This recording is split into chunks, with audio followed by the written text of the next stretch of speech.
നമ്മുടെ പഞ്ചായത്ത് ഇലക്ഷൻ ആയിരുന്നല്ലോ കഴിഞ്ഞ മാസം ഡിസംബറിലെ കേരളത്തിൽ.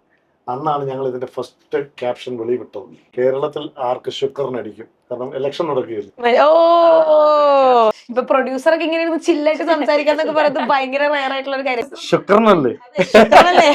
ഷൈൻ ചേട്ടനുള്ളൊരു സെറ്റ് എങ്ങനെ ഉണ്ടായിരുന്നു? ചേട്ടൻ വരുമ്പോ തന്നെ ഭയങ്കര ഒരു പോസിറ്റീവ് പറയാണ്. നമ്മള് അല്ലാതിരുന്ന് ഇതേപോലെ ഇരുന്ന് സംസാരിക്കുന്ന സമയത്ത് പുള്ളി ഇപ്പൊ നമ്മൾ എങ്ങനെയാണോ കാണുന്നത് അതുവരെ അങ്ങോട്ടും ഇങ്ങോട്ടൊക്കെ ഓടിയും നമ്മളെ കളിയാക്കിയൊക്കെ നടക്കുന്ന ഒരാള് ഷോട്ട് അടിയെന്ന് പറയുന്ന സമയത്തേക്ക് അവിടുന്ന് അത് ഭയങ്കര ഇതാട്ടോ, അത് പറയാതിരിക്കാൻ നിവർത്തിയില്ല.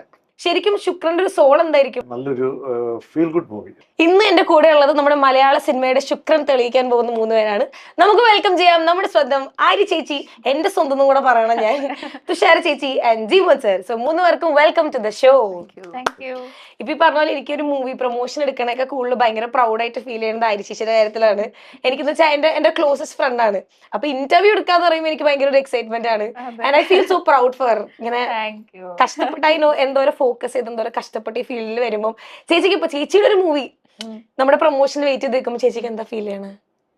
എന്താ ഭയങ്കര ഗ്രേറ്റ്ഫുൾ ആണ് ശരിക്കും പറഞ്ഞു കഴിഞ്ഞാൽ ഒരു മൂവിയിൽ ചെയ്യാൻ പറ്റിയതും. തുഷാര ചേച്ചി ഭയങ്കര സുന്ദരിയായിട്ട് ജിമികയൊക്കെ ഇട്ട് ഭയങ്കര ബ്യൂട്ടിഫുൾ ഫ്രിച്ചി ലേഡി ആയിട്ട് ഇരിക്കുക. കൂട്ടത്തിൽ പിടിച്ചു നിൽക്കണ്ടേ, പിടിച്ചത് പ്രൊഡ്യൂസർ സാറിനോട് പിടിച്ചെടുക്കാൻ വേണ്ടിട്ട്.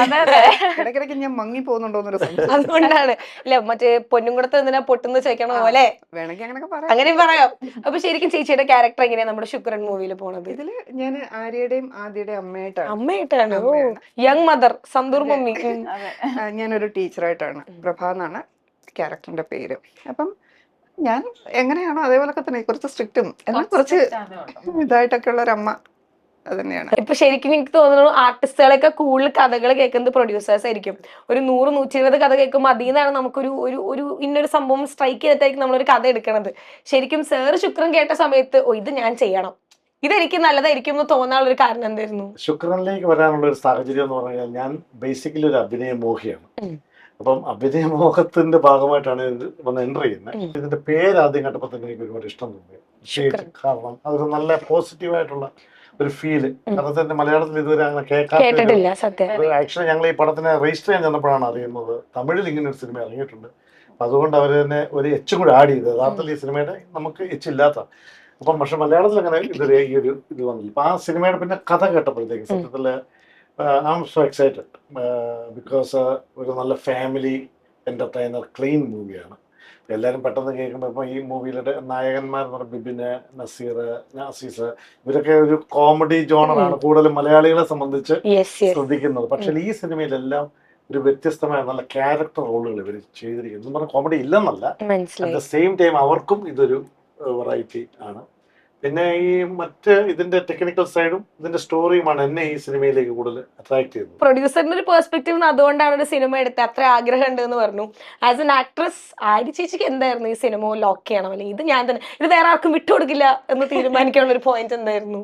പോയിന്റ് എന്താന്ന് പറഞ്ഞാൽ ഓഫ് കോഴ്സ് ഇതിന്റെ നെയിം എനിക്ക് ഭയങ്കര ഇഷ്ടമായി. ആൻഡ് ന്യൂ ഇയറിന് ആക്ച്വലി ഞാൻ ഇത് ചെയ്യുന്നതും ന്യൂ ഇയർ നമുക്ക് ഷൂട്ട് തുടങ്ങിയാ?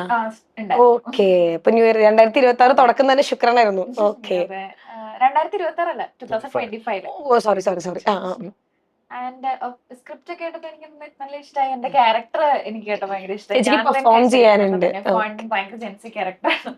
അപ്പൊ അത് കേട്ടപ്പോ ഇഷ്ടമായി. അങ്ങനെ ചേച്ചി ഞാൻ ഇതുവരെ ചെയ്തിട്ടുള്ളതെല്ലാം അമ്മ വേഷങ്ങളാണ്. അതുകൊണ്ട് മടുപ്പുമില്ല. രണ്ടുപേരും കൂടെ ദത്തെടുത്തോ?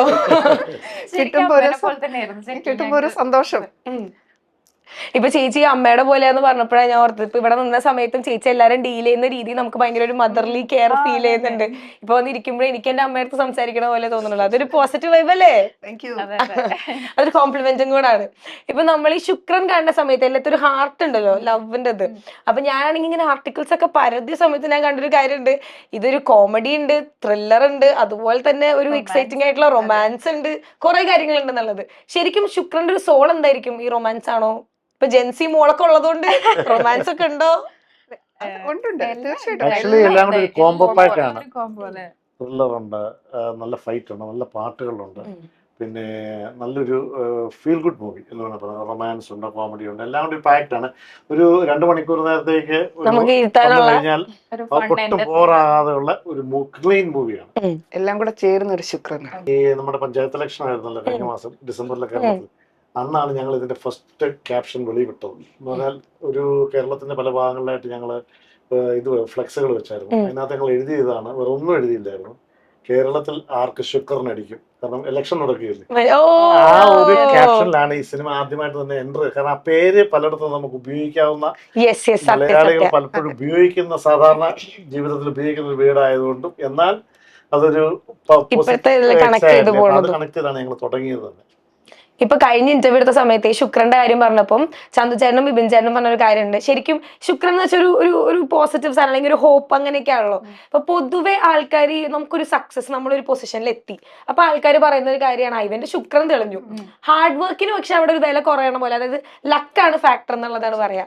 അപ്പൊ ശരിക്കും നമ്മൾ കഷ്ടപ്പെട്ട് അധ്വാനിച്ചെത്തിയൊരു പൊസിഷൻ ആയിരിക്കും. അപ്പോഴാണ് മറ്റേ വന്നിട്ട് പറയാ നിനക്ക് ശുക്രനുള്ളതുകൊണ്ട് കിട്ടി എന്നുള്ളത്. ശരിക്കും അങ്ങനെ നിങ്ങൾ കേട്ടിട്ടുണ്ടോ പേഴ്സണലി? ഒരുപാട് തവണ കേട്ടിട്ടുണ്ടല്ലോ. ഒരു ഫാക്ടറാണ്. ഭാഗ്യം വേണം എല്ലാത്തിന്റെ ഒപ്പം. ഭാഗ്യം കൂടെ ഉണ്ടെങ്കിലേ ഏത് മേഖലയിലാണെങ്കിലും നമുക്ക് പിടിച്ചു നിൽക്കാൻ പറ്റുള്ളൂ. അപ്പൊ അങ്ങനെ ആൾക്കാർ പറയുമ്പോൾ എന്ത് തോന്നും, നമ്മൾ ഇത്ര കഷ്ടപ്പെട്ട ഒരു സാധനം ഹാർഡ് വർക്ക് ചെയ്തിട്ട് വരുമ്പോൾ എല്ലാം ഈ ലക്കിന്റെ തലയ്ക്ക് വെക്കുമ്പോൾ അറിയോ, നമ്മളൊക്കെ ഈ താൻ പാതി ദൈവം പാതി നമ്മൾ പകുതി അങ്ങോട്ട് പുള്ളിക്കാൻ കൊടുത്തല്ലോ. ഞാനതിനെ കാണുന്നത്, ഈ ഭാഗ്യം എന്ന് പറയുന്ന ആ ഒരു വേർഡ് നമ്മൾ ഉപയോഗിക്കുന്നത് ഒരു ഈശ്വരാനുഗ്രഹമായിട്ടാണ് ഞാൻ അതിനെ കാണുന്നത്. നമ്മളിങ്ങനെ സംസാരത്തിൽ ആ വേർഡ് യൂസ് ചെയ്യെങ്കിലും അതിന്റെ ബിഹൈൻഡിലുള്ള ഒരു മീനിങ് എനിക്ക് തോന്നുന്നതായിരിക്കും ആൾക്കാർ. കാരണം അതുവരെ കഷ്ടപ്പെട്ടതിന്റെ ഒരു ഫലം കിട്ടുന്നു എന്നുള്ളതാണ്. അത് ദൈവാധീനം ഇല്ലെങ്കിൽ കിട്ടില്ല, അതുകൊണ്ട് കിട്ടുന്നതാണ് എന്നുള്ളൊരു സംഭവമാണ് അതിനകത്ത്. അത് ശരിയാ, നമ്മൾ എന്തോരം വർക്ക് ചെയ്താലും നമുക്കൊരു ഇത് വേണമല്ലോ. ഈ പറഞ്ഞ പോലെ തന്നെ ശുക്രൻ എന്ന് പറയുമ്പോൾ ഞാൻ ഒരു അറബിക് വേർഡ് മീനിങ് നോക്കിയ സമയത്ത് താങ്ക് യു, ഗ്രാറ്റിറ്റ്യൂഡ്, അങ്ങനത്തെ ഒരു സംഭവമൊക്കെ കണ്ടു. ശരിക്കും ഈ ഒരു സിനിമയിൽ നിങ്ങൾ ഏറ്റവും താങ്ക്ഫുൾ ആണത് ആരുടെ അടുത്താണ്? പ്രൊഡ്യൂസർ സാറിന്റെ അടുത്താണോ അതോ വേറെ ആരെങ്കിലും ഉണ്ടോ? ഒരു സിനിമയെ സംബന്ധിച്ച് ഒരു കഥയില്ലെങ്കിൽ ഒരു സിനിമയില്ല. ഇതിന്റെ പിന്നിൽ പ്രവർത്തിച്ച ഒരുപാട് ആൾക്കാരുണ്ട്. ഇതിന്റെ ഡയറക്ടർ സാറുണ്ട്, ഈവൻ റൈറ്റർ, അതേപോലെ തന്നെ നമ്മുടെ ആനക്കുട്ടൻ ചേട്ടൻ, ഇവരുടെയൊക്കെ അതുപോലെ സാറ്, ഇങ്ങനെ ഒരു കൂട്ടം ആൾക്കാരുടെ പ്രയത്നത്തിന്റെ ഫലമാണ് ശരിക്കും ഞങ്ങളൊക്കെ ഇന്ന് ഇവിടെ ഇരിക്കുന്നത്. അവരൊന്നും ഇല്ലെങ്കിൽ നമ്മളില്ല. അതേപോലെ തന്നെ പ്രേക്ഷകരില്ലെങ്കിൽ നമ്മളില്ല. അത്രേ ഉള്ളൂ. ഒരു സിനിമ എടുക്കുന്നതിന് നമ്മൾ പ്രേക്ഷകർ വന്ന് കണ്ട് പോകുന്ന അഭിപ്രായങ്ങൾ പറയുന്നു, അത് അവരുടെ റൈറ്റ്സ് ആണ്. നമുക്ക് അതിനകത്ത് പറഞ്ഞിട്ട് കാര്യമില്ല. അപ്പൊ ഞാനാണല്ലോ ഒരു പ്രേക്ഷകനാണ്, എനിക്ക് റൈറ്റ്സ് ഉള്ളതാണ്. പക്ഷെ പ്രൊഡക്ഷൻ ലൈനിൽ വന്നു കഴിയുമ്പോഴാണ് ഒരു സിനിമയുടെ ബിഹൈൻഡിലുള്ള ബുദ്ധിമുട്ടുകളും സ്ട്രെസ്സും അതിന്റെ മറ്റ് ഏരിയകളും നമ്മൾ വെളിയിൽ നിൽക്കുന്ന നമ്മുടെ അറിവിനെ ഒരു ബന്ധവുമില്ല അകത്തേക്ക് കയറി കഴിയുമ്പോൾ. ഇതിന്റെ ഏറ്റവും ടാസ്ക് എന്ന് പറയുന്നത് ഇപ്പൊ എനിക്ക് നോക്കിയിട്ട് ഈ പോസ്റ്റ് പ്രൊഡക്ഷനും റിലീസിങ്ങും ഏറ്റവും വലിയ ടാസ്ക്. പ്രീ പ്രൊഡക്ഷനും ഷൂട്ടിങ്ങും ഇതിനേക്കാൾ ഈസി, ബുദ്ധിമുട്ടാണ്. At the same time compare ചെയ്യുമ്പോൾ നമുക്ക് അങ്ങനെ ഫീൽ ചെയ്യുന്നത്. കാരണം ആ സിനിമയിലുള്ളവർ അതാണ്. ഓരോ സിനിമകളും ജനിക്കുകയും അത് വെളിയിൽ വരുമ്പോൾ ആ സിനിമ ബിഹൈൻഡ് പ്രവർത്തിച്ച ഓരോരുത്തരും കിട്ടുന്ന ഒരു സന്തോഷം എന്ന് പറയുന്നത് നമുക്കത് പറഞ്ഞറിയിക്കാൻ അറിയില്ല. അതിനുള്ള വേർഡ് എന്നാന്നുള്ളത്. പ്രൊഡ്യൂസ് ചെയ്ത് കഴിഞ്ഞിട്ട് പഠിച്ചൊരു കാര്യം എന്താണ്? പഠിച്ച ഒരു കാര്യം എന്താണെന്ന് വെച്ച് കഴിഞ്ഞാൽ, നമ്മളൊരു സിനിമ എടുക്കാൻ മനസ്സിൽ ഒരു തീരുമാനത്തിൽ ലോക്ക് ചെയ്ത് കഴിഞ്ഞാൽ ആസ് എ പ്രൊഡ്യൂസർ എൻ്റെ അഭിപ്രായത്തിൽ ആ മനുഷ്യൻ ഈ സിനിമയോടൊപ്പം ട്രാവൽ ചെയ്യണം, എങ്കിലേ ആ സിനിമ നമ്മളോടൊപ്പം ട്രാവൽ ചെയ്യും. ഒരിക്കലും നമ്മളൊരു ഓഫീസിൽ നിന്ന് ചെയ്യുന്ന ബിസിനസ് അല്ല ഇത്. അപ്പം നമുക്ക് വേറെ പല ബിസിനസ്സുകളും നമുക്ക് ഓഫീസിലൊക്കെ ഇരുന്ന് മാനേജ് ചെയ്യാം. ഇപ്പോഴത്തെ സിസ്റ്റം അനുസരിച്ച് നമുക്ക് ഈവൻ ലോകത്തിന്റെ ഏത് ഭാഗത്തിരുന്നും പല ബിസിനസ്സും നമുക്ക് മാനേജ് ചെയ്യാൻ പറ്റും. പക്ഷേ സിനിമ എന്ന് പറയുന്നത് ഒരു പ്രൊഡ്യൂസർ ആണെങ്കിൽ പോലും അയാൾ ആ ലൊക്കേഷനിലും എപ്പോഴും ഇതിൻ്റെ എല്ലാ കാര്യങ്ങളിലും അവെയർ ആയിരിക്കണം. അല്ലാതെ പ്രൊഡ്യൂസർ വരരുത്. പിന്നെ ഈ സിനിമ പ്രവർത്തിച്ചവരോട് വഴക്കും പിന്നെ പറഞ്ഞിട്ട് കാര്യമില്ല, വെറുതെ അതിന്റെ കുറ്റം പറയണമെന്ന്. അയാളും കൂടെ ഇതിനകത്ത് ഇൻവോൾവ് ആകുമ്പോൾ he will know more about it. ഇപ്പൊ ഈ പറഞ്ഞ സെറ്റിന്റെ കാര്യം പറഞ്ഞപ്പോഴാണ് നമ്മുടെ ഷൈൻ ചേട്ടൻ ഉണ്ടായിരുന്നു സെറ്റില്. ഷൈൻ ചേട്ടൻ എന്ന് പറയുമ്പോൾ നമ്മൾ ഭയങ്കര ഒരു ജെനുവിൻ പേഴ്സൺ, എന്താണോ ആള് അത് അതുപോലെ എക്സ്പ്രസ് ചെയ്യുന്ന ഒരാളാണ്. അപ്പൊ ഷൈൻ ചേട്ടനുള്ളൊരു സെറ്റ് എങ്ങനെ ഉണ്ടായിരുന്നു? ഭയങ്കര അടിപൊളിയായിരുന്നല്ലേ? ചേട്ടൻ വരുമ്പോ തന്നെ ഭയങ്കര ഒരു പോസിറ്റീവ് പറയാറ്. അതിന് ഞാനുമായിട്ട് എനിക്കൊന്ന് ഇതിനു മുമ്പും 2-3 സിനിമകളിൽ വർക്ക് ചെയ്തിട്ടുണ്ട്. അപ്പൊ അങ്ങനെയുള്ള ഒരു പരിചയം. അന്ന് ആളെങ്ങനെയാണോ അതുപോലെ തന്നെയാണ് ഇന്നും. ശരിക്കും നമ്മൾ ഇന്റർവ്യൂല് കാണുന്ന പോലെ തന്നെയാണോ ഷൈൻ ചേട്ടൻ? പുള്ളി തീർച്ചയായിട്ടും വളരെ ജോളി വൈബാണ് പുള്ളി. എനിക്കറിയില്ല ഒരുപാട് ഇതെങ്ങനെ പക്ഷെ എന്താ സംഭവം എന്നറിയോ, ഇത് ഇപ്പൊ നമ്മള് അല്ലാതിരുന്ന് ഇതേപോലെ ഇരുന്ന് സംസാരിക്കുന്ന സമയത്ത് പുള്ളി ഇപ്പൊ നമ്മൾ എങ്ങനെയാണോ കാണുന്നത്, പക്ഷെ ആക്ഷൻ എന്ന് പറയുന്ന ഒരു സംഭവം ഒരു വേർഡ് വന്നു ഭയങ്കര കഴിഞ്ഞാൽ അടിപൊളിയായി കാണാൻ. നിമിഷം നേരം കൊണ്ടാണ് അദ്ദേഹം ആ ക്യാരക്ടറിലേക്ക് മാറുന്നത്. അത് നമുക്ക് ഭയങ്കര അതിശയം തോന്നും. അതുവരെ അങ്ങോട്ടും ചാടി ഇങ്ങോട്ടും ചാടിയൊക്കെ നടക്കും ചേട്ടൻ. ഇതിലാണെങ്കിൽ സീരിയസ് ക്യാരക്ടറും അതെ, കൂടിയാണ്. അതെ. ഇതിനകത്ത് അപ്പോ അതുവരെ അങ്ങോട്ടും ഇങ്ങോട്ടൊക്കെ ഓടിയും നമ്മളെ കളിയാക്കിയൊക്കെ നടക്കുന്ന ഒരാള് ഷോട്ട് അടിയെന്ന് പറയുന്ന സമയത്തേക്ക് അവിടുന്ന് അത് ഭയങ്കര ഇതാട്ടോ, അത് പറയാതിരിക്കാൻ നിവർത്തിയില്ല.